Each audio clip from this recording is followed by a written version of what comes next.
Selamat datang di video tugas aspek berkelanjutan dalam teknik mesin. Kami dari kelompok 5 akan mempresentasikan mengenai mandatory biodiesel 30% atau B30 dan kaitannya dengan SDGs. Yang pertama, apa itu biodiesel? Biodiesel adalah salah satu jenis dari bahan bakar nabati yang digunakan sebagai bahan bakar untuk motor diesel. Nah, minyak nabati atau lemak hewani diubah menjadi ester metil asam lemak melalui proses esterifikasi. Di Indonesia, pembuatan biodiesel memanfaatkan kelapa sawit. Karena berasal dari tumbuhan yang siklus hidupnya cepat, biodiesel termasuk dalam kategori energi baru yang terbarukan. Biodiesel juga menghasilkan emisi yang lebih rendah dibandingkan dengan penggunaan bahan bakar fosil. Nah, bagaimana biodiesel itu dibuat? Proses pembuatan biodiesel umumnya menggunakan reaksi metanolisis atau transesterifikasi menggunakan metanol yang dibantu dengan katalis berupa NaOH, KOH, atau sodium methylate. Nah, hasil dari proses transesterifikasi ini adalah biodiesel dan gliserin. Nah, terus kemudian adalah bagaimana sih program mandatori bahan bakar nabati di Indonesia? Program ini sudah dimulai pada tahun 2008, di mana digunakan B2,5 atau 2,5% biodiesel dicampurkan dengan 97,5% bahan bakar minyak. Nah, pada tahun 2020 ini, program ini sudah mencapai sampai tahap B30, yaitu adalah penggunaan 30% biodiesel dicampurkan dengan 70% minyak fosil.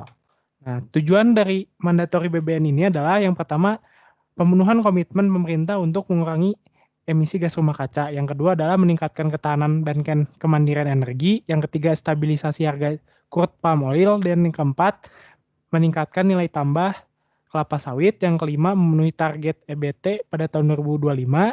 Yang keenam, mengurangi konsumsi dan impor bahan bakar minyak. Dan yang ketujuh adalah memperbaiki defisit neraca perdagangan. Nah, apa itu biodiesel B30?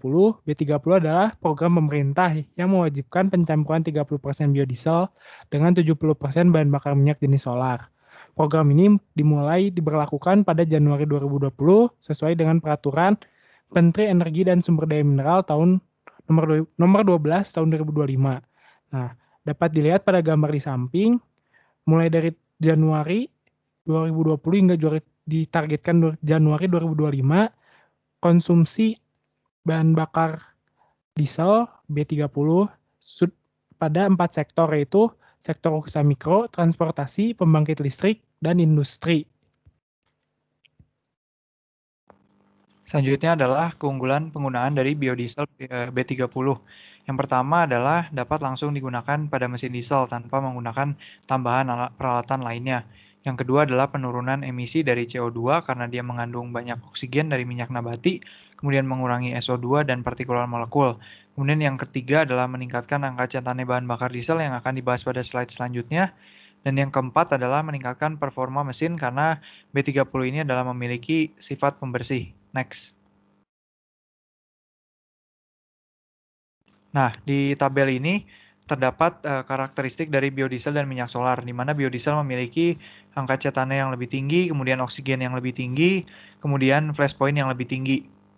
Nah, di sebelah kiri itu adalah metode uji dari angka cetane, di mana di paling bawah nomor 11 itu adalah minyak solar 100% dan di nomor 1 itu adalah minyak nabati 100%. Dari percobaan kali ini terlihat hasilnya bahwa ketika B100 itu mendapatkan angka cetane yang tinggi. Next. Nah, kemudian kekurangan dari penggunaan biodiesel B30 karena sifat dari minyak nabati B30 ini adalah menyerap air sehingga banyak terjadi lumpur atau endapan-endapan lainnya. Nah, kemudian lumpur-lumpur itu akan tersedot bersama dengan pompa solar, kemudian akan bertemu di filter solar sehingga filter solar akan cepat sekali untuk kotor. Kemudian ketika filter solar itu kotor itu perlu diganti, kalau tidak akan menimbulkan masalah pada yang lainnya. Next. Nah, kemudian sebelum diluncurkan, B30 ini diuji jalan. Berikut hasil uji jalannya, yaitu yang pertama di sini adalah B30 itu memberikan peningkatan daya mesin, yang kedua adalah menurunkan emisi, yang ketiga itu adalah tidak memberikan dampak negatif pada mesin sesuai dengan teori yang tadi. Nah, kemudian pada yang kedua ini terdapat rute dan kendaraan road test dari B30, di mana di sebelah kiri ini adalah rute untuk kendaraan yang kurang dari 3,5 ton, di sebelah kanan adalah kendaraan yang lebih besar daripada 3,5 ton, dan di bawah adalah kendaraan yang digunakan. Next.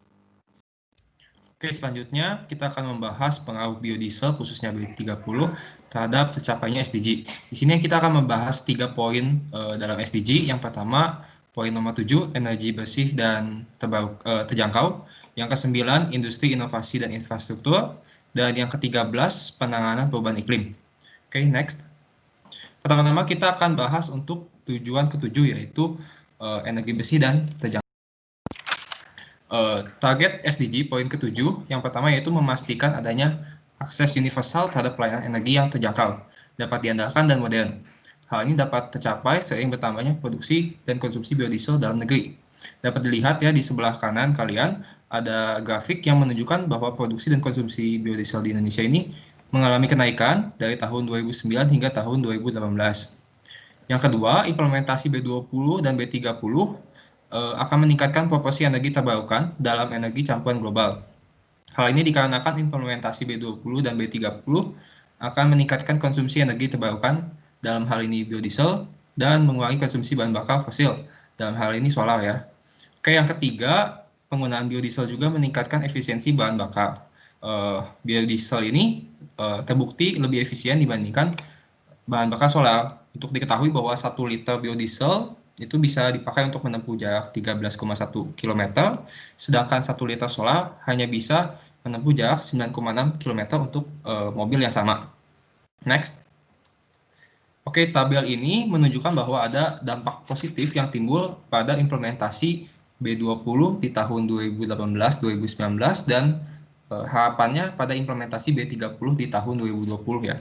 Tahun-tahun sebelumnya di tahun 2018-2019 ini volume yang digunakan ini 3,75 juta kiloliter dan 6,62 juta kiloliter ya. Di sini cukup besar dampaknya, bisa menghemat devisa ya, cukup besar di tahun 2016 sampai 26 triliun dan di tahun 2019 hingga 43 triliun dan pengurangan emisi gas rumah kaca hingga 5,61 juta ton di tahun 2018 dan 9,91 juta ton CO2 di tahun 2019. Lalu bagaimana di tahun 2020 implementasi B30 ini diharapkan mencapai penggunaannya sampai 9,59 juta kiloliter dan diharapkan mampu menghemat devisa 63 triliun dan mengurangi gas emisi rumah kaca hingga 14,25 juta ton CO2. Next. Ya, untuk tujuan nomor 9 itu ada industri, inovasi, dan infrastruktur. Untuk industri adalah lahan kelapa sawit yang berlimpah harus bisa dimanfaatkan dengan baik untuk kepentingan bangsa Indonesia.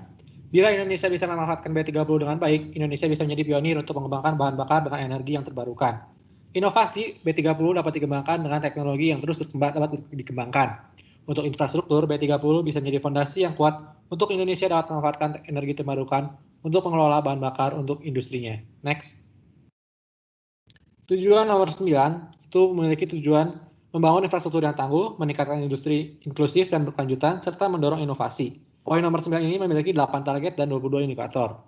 Untuk fokus biodiesel yang kami bahas ini, B30, kami fokus untuk memenuhi target 9.2, 9.4, 9.5, dan 9.B. Untuk 9.2, ini masuk dalam aspek ekonomi, yaitu lebih memfokuskan kepada sektor industri manufaktur. B30 yang dibuat dengan campuran minyak, padat nabati dan solar termasuk ke dalam sektor manufaktur. Dengan meningkatkan industri dalam biodiesel B30, Indonesia diharapkan mampu menambah produk domestik brutonya. Untuk target 9.4 ini masuk dalam aspek lingkungan, yang mana membahas mengenai adopsi dari teknologi dan proses industri yang bersih dan ramah lingkungan. Dengan mengalihkan pemakaian solar dengan biodiesel pada kasus ini B30, rasio emisi CO2 akan berkurang, serta membuat Indonesia menjadi negara yang lebih ramah lingkungan. Untuk target 9.5, ini termasuk ke dalam aspek sosial, yaitu memperkuat mengenai riset ilmiah dan meningkatkan teknologi sektor industri. Salah satu target meningkatkan jumlah peserta pekerja sektor penelitian dan juga sektor pengembangan.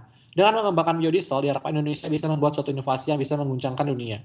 Dengan meningkatkan target jumlah peneliti serta tenaga ahli dalam bidang biodiesel, kami berharap bahwa pengembangan biodiesel dapat berlangsung lebih cepat dan efektif.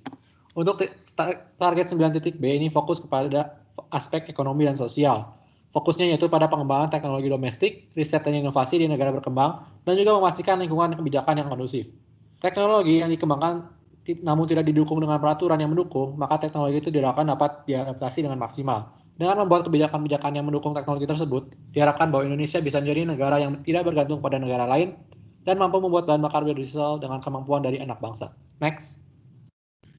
Sekarang kita mau melihat dari dampak penggunaan biodiesel B30 dari aspek lingkungan, yaitu perubahan iklim, dan juga sesuai dengan SDG Goals ke-13, yaitu penanganan perubahan iklim. Dalam goals ini bertujuan untuk mengambil tindakan cepat untuk mengatasi perubahan iklim dan dampaknya. Pada Goals 13 ini terdiri dari 5 target dan dengan 8 indikator. Kita bisa lihat dari data Direktorat Lingkungan Hidup, Bappenas, melalui laporan Low Carbon Development Indonesia, mencatat jumlah emisi gas CO2 di Indonesia pada tahun 2018 mencapai 543 juta ton. Gas karbon dioksida ini berasal dari banyak sumber seperti proses pernafasan, makhluk hidup yang membusuk, asap gunung berapi, pembakaran bahan bakar fosil, dan kebakaran hutan. Namun pada tahun 2030 dapat diperkirakan emisi gas rumah kaca di Indonesia paling banyak berasal dari konsumsi bahan bakar fosil, yaitu berkontribusi sebesar 57% dari total gas emisi rumah kaca. Next. Dalam SDG 13 ini terdapat arahan kebijakan untuk membangun rendah karbon yang bertujuan untuk menurunkan intensitas emisi gas rumah kaca di Indonesia sampai pada tahun 2030. Dan dalam aksi nasional maupun daerah untuk menurunkan emisi gas rumah kaca di Indonesia ini juga terdapat 5 bidang yang menjadi prioritas utama. Next. Yang pertama adalah kehutanan dan lahan gambut, kedua pertanian, ketiga energi dan transportasi, 4 industri, dan 5 pengolahan limbah. Dari masing-masing bidang ini juga memiliki strategi dan yang berbeda-beda dan juga spesifik.